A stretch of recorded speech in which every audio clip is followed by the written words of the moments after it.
Have you ever worked alone at night? The store is empty, the aisles are silent, and the shadows seem to stretch farther than they should.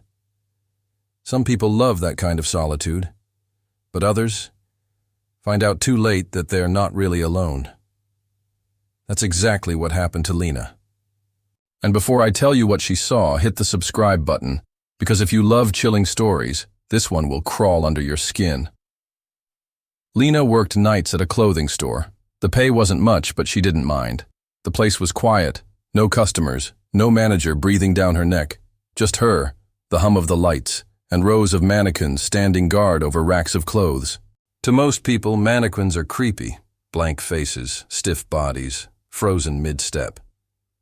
But Lena had gotten used to them. They were just plastic. Nothing more. At least, that's what she thought. One night, while sweeping near the front, she noticed something strange. One mannequin was turned, facing her. She froze. Her chest tightened. Had she brushed against it? Maybe she had. Maybe she'd forgotten moving it earlier. She laughed at herself, shook her head, and turned it back. But the next night, it happened again. The same mannequin, the same tilt of the head. This time, Lena's hands trembled as she pulled out her phone.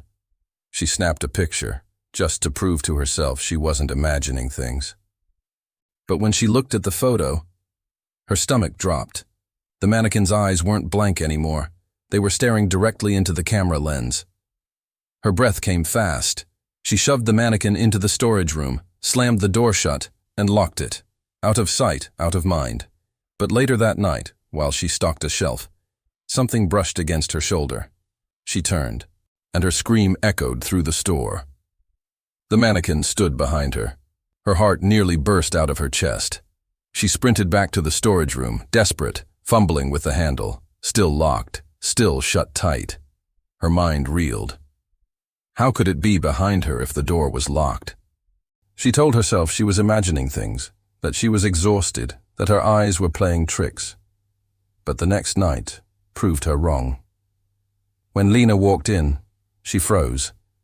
Every mannequin had moved. They were no longer scattered around the store. They stood in a perfect circle around the register, all of them, facing inward. Her whisper cracked in the empty air. It's not real.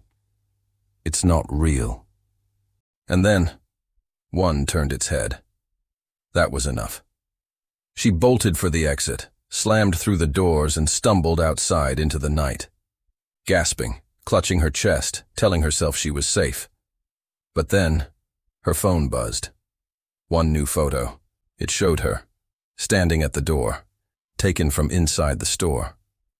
Lena's blood turned to ice. Slowly, she lifted her head. Through the glass, every mannequin was pressed against the window, and in the center, one raised its plastic hand and waved. So let me ask you, would you ever step foot in that store again? Let me know in the comments. And if you want more terrifying stories that make you look twice at the things around you, hit that subscribe button before something else waves back.